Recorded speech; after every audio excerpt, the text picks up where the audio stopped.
Halo semuanya, selamat pagi. Assalamualaikum warahmatullahi wabarakatuh. Jadi, materi hari ini mengenai politik konfrontasi di berbagai dunia. Konfrontasi di berbagai dunia, fokusnya mengenai Yugoslavia gitu. Ada yang tahu mengenai negara Yugoslavia? Oke, mungkin ada yang tahu, ada yang enggak ya. Kalau yang nggak tahu mungkin karena dicari-cari di internet nggak ada yang sekarang menjadi negara Yugoslavia. Karena memang sekarang negara Yugoslavia itu menjadi negara yang pecah gitu ya, udah apa namanya menjadi negara masing-masing. Kita lihat ya materinya.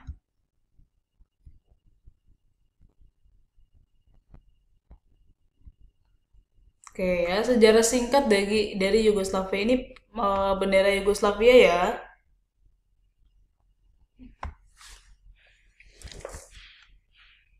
Sejarah singkatnya ini ya, kalian bisa lihat di sini ada petanya. Jadi dulu Yugoslavia itu adalah satu negara yang memiliki negara bagian. Negara bagiannya itu ada Bosnia Herzegovina, ada negara Kroasia, ada negara bagian Makedonia, Montenegro, Slovenia, Serbia, dan punya dua provinsi yang otonom, yaitu Provinsi Vojvodina dan Kosovo. Di sini kalau kita lihat petanya bisa dilihat, bisa kelihatan ya. Di sini kalau Bulgaria, Albania itu bukan gitu. Jadi sebelah sini aja nih, Slovenia, Kroasia, Vojvodina, Bosnia, Serbia, Montenegro, Kosovo, Makedonia gitu. Jadi Yugoslavia awalnya itu hanya sebuah kerajaan yang ada di daerah Balkan gitu. Yugoslavia berdiri pada 1918 sebagai hasil dari deklarasi Corfu dengan Yunani ya. Yugoslavia wilayahnya itu ada 6 negara dan 2 provinsi otonom. Tadi saya sudah sebutkan. Selanjutnya, tokoh di sini namanya adalah Josip Broz Tito atau Joseph Broz Tito. Dia adalah presiden pertama di Yugoslavia. Tito berasal dari etnis campuran. Jadi dari yang tadi saya sebutkan, negara-negara tersebut ada Serbia, Montenegro, ada Macedonia, ada Bosnia. Mereka itu memiliki latar belakang yang berbeda, bahkan etnis yang berbeda gitu ya. Dia itu berasal dari etnis campuran Kroasia dan Slovenia. Di bawah Tito, Yugoslavia itu meresmikan sosialisme, hubungan dekat dengan Uni Soviet. Namun, ketika di 1948, Yugoslavia itu dikeluarkan dari Komintern. Komintern itu adalah komunis internasional yang membawahi partai-partai atau organisasi komunis di berbagai negara. Kemudian, Tito menjadi salah satu pendiri dari gerakan non-blok. Kamu pasti tahu ya, GNB atau gerakan non-blok yang kita sendiri atau Indonesia sendiri menjadi pendiri dari GNB gitu. Di bawah pemerintahan Tito, Yugoslavia memiliki kebebasan yang lebih besar dari Eropa. Adanya bangsa-bangsa yang menginginkan kekuatan otonomi lebih besar, dan seiring melemahnya kondisi Tito itu, akhirnya Serbia perlahan mendapat otonom yang besar. Tuh ya. Jadi kalau kita lihat negara bagian tadi ya, ada 6 negara bagian, 2 provinsi otonom, yang paling mendominasi adalah etnis Serbia gitu. Tito kemudian wafat pada 1980 dan meninggalkan banyak masalah seperti utang luar negeri yang menumpuk. Nah, di akhir perpecahan Yugoslavia, ketika Josip Broz Tito wafat, kepemimpinan mulai tidak efektif. Satu persatu negara membentuk Yugoslavia ingin menjadi negara sendiri. Jadi itu tadi yang 6 negara bagian dan 2 provinsi otonom ingin memisahkan dari Yugoslavia gitu. Pengganti dari Tito namanya Slobodan Milosevic, pemimpin Partai Komunis Serbia. Dia ingin Yugoslavia itu dikendalikan oleh orang dari etnis Serbia gitu ya, karena memang dari awal pun Serbia itu menjadi etnis yang mendominasi gitu. Pada akhirnya Slobodan Milosevic diangkat menjadi presiden di 1989. Langkah utamanya dia ingin mencabut otonomi Kosovo. Itu yang tadi Kosovo itu adalah yang provinsi otonom ya gitu.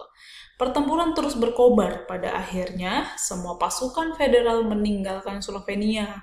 Pada saat itu, Bosnia dan Herzegovina mendeklarasikan kemerdekaannya. Jadi mereka memang berseteru ya, karena mereka berbeda etnis, berbeda agama, ya mirip lah dengan di Indonesia. Tapi alhamdulillah kalau di Indonesia itu masih ada rasa integrasi, masih ada rasa kesatuan. Kalau di mereka itu kemungkinan karena udah berbeda, terus ada pelanggaran HAM sehingga nggak bisa mempertahankan lagi gitu. Serbia kemudian mengalihkan kekuatan militernya ke dua negara yang baru merdeka gitu. Berarti itu ya Bosnia dan Herzegovina kemudian melancarkan perang yang disebut pembersihan etnis. Ini yang melanggar HAM. Ini adalah genosida yang dilakukan oleh Milosevic. Dalam kampanye tersebut, banyak warga muslim di Bosnia tewas. Adanya tragedi pembantaian Srebrenica yang dipimpin oleh Ratko Mladic. Tuh ya. Jadi adanya genosida di Bosnia karena Bosnia itu mayoritas muslim gitu ya.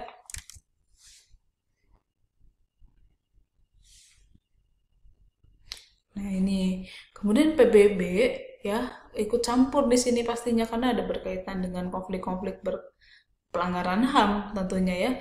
PBB memperlakukan sanksi ekonomi terhadap Serbia dan Montenegro serta melakukan gencatan senjata di Bosnia dan Herzegovina itu ya. Karena gencatan senjata itu pada dasarnya adalah menghentikan untuk sementara ya perang gitu ya di Bosnia dan Herzegovina.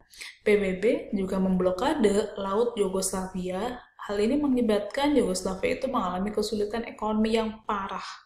Namun di 95 Yugoslavia menghasilkan perjanjian damai dengan musuh-musuhnya tadi seperti ya Bosnia sama Herzegovina.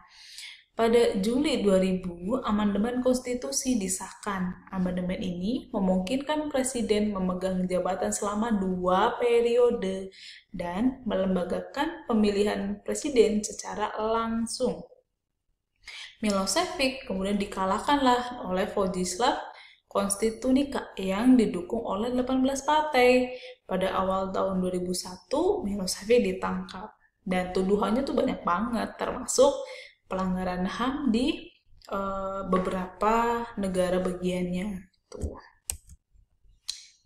Serbia dan Montenegro. Jadi pada tanggal 3 Juni 2006, Montenegro itu berhasil mendeklarasikan kemerdekaannya. Dengan demikian, pemerintahan Serbia dan Montenegro itu bubar. Tuh. Pada tanggal 5 Juni, Serbia menyatakan diri sebagai negara yang berdaulat sekaligus menandai bubarnya Yugoslavia. Oke, di sini ada 3 soal. Soalnya adalah sebutkan negara pendiri Yugoslavia dan 2 provinsi otonom. Jadi tadi ada 6 negara bagian Yugoslavia dan 2 provinsi otonom. Jadi totalnya ada 8. Terus yang kedua adalah jelaskan sebab terjadi konflik Bosnia dan Serbia. Nah, itu ya. Tadi saya sudah sebutkan mereka itu nggak hanya Bosnia dengan Serbia, bahkan Kroasia, bahkan dengan Montenegro, Macedonia, mereka pun berbeda-beda, etnisnya berbeda, terus budayaannya beda, maksudnya ya, kemudian agamanya beda, gitu. Itu menimbulkan percikan-percikan disintegrasi. Nah, di sini saya tanyanya adalah antara Bosnia dengan Serbia, itu kenapa? Terus selanjutnya baca artikel berikut di bawah ini, berikan kesimpulan menurut pendapat kamu sendiri. Boleh ya?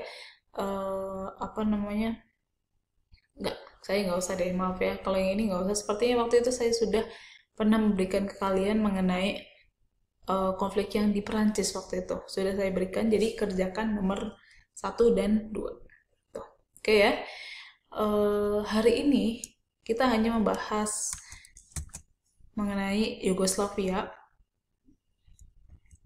dimana konfliknya sejarah singkat, terus kemudian konfliknya apa, secara singkat sekali memang sih kita membahasnya, tapi sudah memenuhi maksud dari materi ini gitu ya.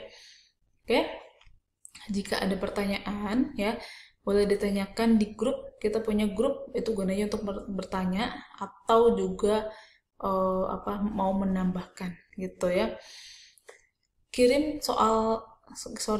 jawabannya di grup dan foto. Oke, thank you semuanya. Selamat pagi, selamat menjalankan tugasnya.